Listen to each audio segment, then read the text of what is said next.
भगवान राम जब अयोध्या चले आए, देखा कि वशिष्ठ, विश्वामित्र, अगस्त, सुतीक्ष्ण, जिनके पास जो भी दिव्य अस्त्र थे राम जी को अर्पण कर दिया, किंतु वाल्मीकि जी ने कोई अस्त्र शस्त्र नहीं दिया, जबकि इन महापुरुषों से कहीं बहुत आगे का दिव्य अस्त्रों का संग्रह वाल्मीकि जी के पास था। कारण कि साधु होने से पहले वो डाकू ही थे। बड़े बड़े चक्रवर्ती सम्राटों ने हमले किए उसको नष्ट करने के लिए, कोई पाया नहीं आज तक। बड़ा दिव्य अस्त्रों का संग्रह था। अब भगवान राम एक क्षत्रिय पद पर मांग भी तो नहीं सकते, अपनी जनता को सत्ता के भी तो नहीं ले सकते, फिर ऋषि से कोई कैसे कोई सताएगा। एक उपाय कर दिया। एक दिन पूछा, सीते तुम्हारी कोई इच्छा हो तो बताओ। बोले, भगवान कितना प्यारा लगता था जंगल, फुदकते हुए मृगे, वो ऋषि और ऋषियों के साथ में भजन करती हुई माताएं। जी चाहता कि एक बार और दर्शन कर लूं, वन घूमने की इच्छा है प्रभु।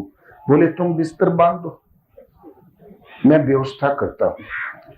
चले गए विदूषक कक्ष में, जहां राजा महाराजाओं का मनोरंजन करने वाले होते हैं, विदूषक हंसाने वाले, उस कक्ष में चले गए और कहा, भाई आजकल देश में क्या चर्चा है? तो सबने कहा, प्रभु सब एक ही चर्चा है, अच्छा उस दुष्ट का वध किया, लाखों वर्ष का कोढ़ धुल गया पृथ्वी का, पृथ्वी पावन हो गई। प्रभु राम जी का कोई विरोध में हो वो बताओ।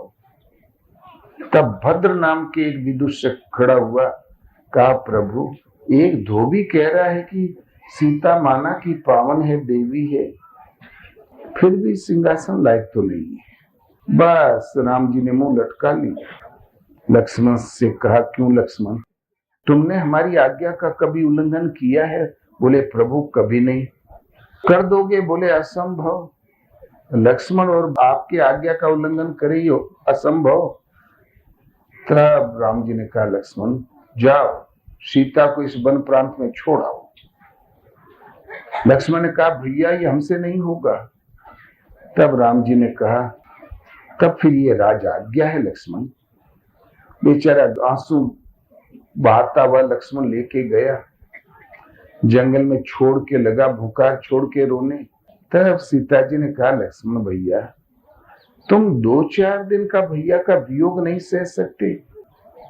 एक 5-10 साल के बच्चे की तरह भैं भैं रो रहे हो? बोले, नहीं माता जी ऐसी बात नहीं, भैया ने आपका परित्याग कर दिया, मैं इसलिए रो रहा हूं। तब सीता भी बहुत रोई, जबकि मिली भक्ति थी, साठ-गांठ से आए थे। वो भी करीब विलाप करने। लक्ष्मण इसी दशा में छोड़ के चला गया। लक्ष्मण को नहीं मालूम कि इसमें कौन सी राजनीति का सूत्र काम कर रहा है। चला आया, बिलखती हुई सीता को छोड़ के महर्षि वाल्मीकि की दृष्टि पड़ी, वो कुटिया में ले गए, सांत्वना दिया, विचार में डूब गए कि इसमें क्या बात क्या है। ये जिस देवी ने चक्रवर्ती सम्राट के साम्राज्य को तुच्छ समझा, स्वर्णिम लंका की ओर निगाह उठा के नहीं देखा, कंठकीर्ण पथों पर नंगे पैर साथ चलने वाली सीता, अग्नि परीक्षा में उत्तीर्ण सीता, वो परम पावन जगत जननी, उसका परित्याग, इसमें कारण क्या? वो विचार कर ही रहे थे, इतने में सूचना मिल गई कि लवकुश 2 लड़कों को जन्म दिया है सीता ने। बस खुश हो गए महाराज, देख लूंगा राम बाण को, लंका विजय वाहिनी को, अयोध्या की चतुरंगनी सेना को, लगे लड़कों को रात दिन पढ़ाने, आजकल के हिसाब से ट्यूशन पढ़ाने लगे। 11 वर्ष के होते होते पारंगत हो गए। बच्चों ने 12वें में प्रवेश किया तो यज्ञ का घोड़ा भटकता हुआ उधर से दिखाई पड़ा। जितने छात्र से 100-200 जो भी स्कूल में वाल्मीकि के, सब ने घोड़े को घेर लिया। बोले, लिखा है कुछ? बोले, महाराजा राम उनके यज्ञ का घोड़ा है, जो इसको बांधेगा उसको राम की चतुरंगनी सेना से युद्ध करना पड़ेगा। तो बोले भैया लो बांध लो, मौका अच्छा है, गुरुदेव ने इतना कुछ सिखाया पढ़ाया है, शस्त्र अजमाने का मौका अच्छा है, चलो बांध दो। बांध लिया। तो पंडित लोग बोले वो फौज आ रही मार डाली। अबे बोले भाई हम लोगों ने तो कुछ सीखा है। सब भाग गए, केवल 2 लड़के बच्चे। शत्रुघ्न ने कहा बेटा तुम लोगों को देख के दया लग रही है। बोले शूरवीर हो रघुवंशी हो, शस्त्र उठाओ, ये दया कब से सीख लिया? देखा कि नहीं छोड़ेंगे। युद्ध हो गया, फौज धराशायी। तब राम ने कहा लक्ष्मण शत्रुघ्न ऐसे योद्धा को धराशायी कर सकता है, जरूर मामला गंभीर है, तुम फौज लेके जाओ। तो लक्ष्मण ने कहा भैया आपका लक्ष्मण 2 छोकरों के लिए फौज लेके जाएगा, ये तो लक्ष्मण का अपमान है। मैं अभी गया अभी लेके आया। उन्होंने भी एड़ी से चोटी तक का जोर लगा लिया। अंत में लक्ष्मण भी मूर्छित। दयालु भरत आए।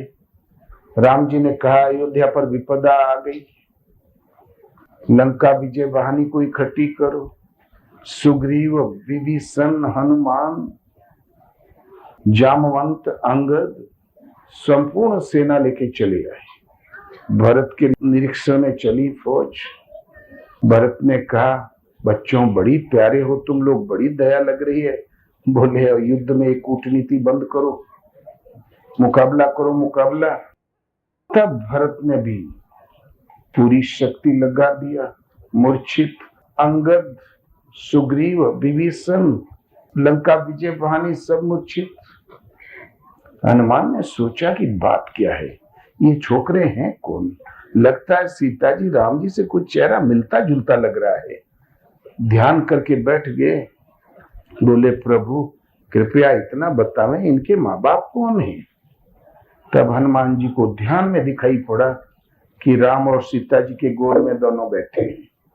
बहुत खुश हुए हनुमान, चुपचाप खड़े थे, मुस्कुरा रहे थे। लड़कों ने कहा आप? बोले हनुमान। बोले ओ आपकी कथा हम लोगों को बहुत प्यारी लगती है, गुरुदेव कथा कहा करते हैं। बोले अच्छा आपके गुरुदेव कथा भी कहते हैं? आपकी कथा बहुत प्यारी लगती है, किंतु ये कुंभकर्ण रावण का मुकाबला नहीं, लव कुश से मुकाबला है। उठाइए गदा, दिखाइए पराक्रम। तो हनुमान खड़े खड़े बस मुस्कुरा रहे थे। तो बोले भैया बंदर है बहुत खुरापाती, इसको बांध दो। तो हाथ पे चढ़ के पांव पे चढ़ के लताओं से पेड़ से बांध दिया। बढ़िया बढ़िया मूंगफली और बादाम लाके रख दिया, लीजिए हनुमान जी भोग लगाइए, हिलना मत नहीं तो देखते हो ना बाण। बोले भैया थोड़ी बादाम और ले आओ, तुम बेफिक्र रहो। लगे खाने पड़े बैठे। भगवान राम पहुंचे। बोले हनुमान तुम दुबके कैसे बैठे? बोले हाँ प्रभु मैं इनका बंदी हूं, मैं आपकी सहायता नहीं कर सकता।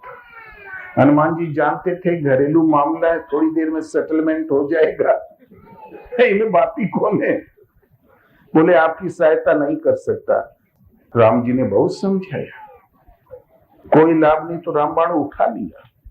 तब वाल्मीकि सामने आके खड़े हो गए। बोले राम माना कि राजहट होता है, किंतु बाल हट टकरा जाए तो राजहट को पीछे हट जाना चाहिए। क्या इन बच्चों से नादानी ठान रखी, बच्चों से क्या मचलाई ठान रखी है? बोले ऋषिवर आपके बच्चे बड़े ढीठ हैं, हमारा घोड़ा दिलवा दीजिए, नहीं तो हमारा तो सर्वनाश वैसे ही हो गया। बोले छोकरों घोड़ा छोड़ दो रे। छोड़ दिया। तब वाल्मीकि ने पूछा बच्चों ये बताओ तुम लोगों ने घोड़ा बांधा क्यों? तब लव ने कहा गुरुदेव राम जी से हमें एक प्रश्न करना था, इतने बड़े महाराजा से भेंट करने का कोई तरीका नहीं था, हम लोगों ने सोचा घोड़ा बांध लो, छुड़ाने आएंगे तो पूछ लेंगे। तो राम जी ने कहा अच्छा पूछो क्या बात है? कि बोले जो सीता अग्नि परीक्षा में उत्तीर्ण हुई, आदि शक्ति जगत जननी कंटकीर्ण पथों पर महारानी होके नंगे पांव आपके साथ छाया की तरह चली, श्रेणी में ऐश्वर्य को तुच्छ मानना, उस जगत जननी को आपने त्याग क्यों दिया? तब राम जी ने कहा, बच्चों, वो थी राजनीति।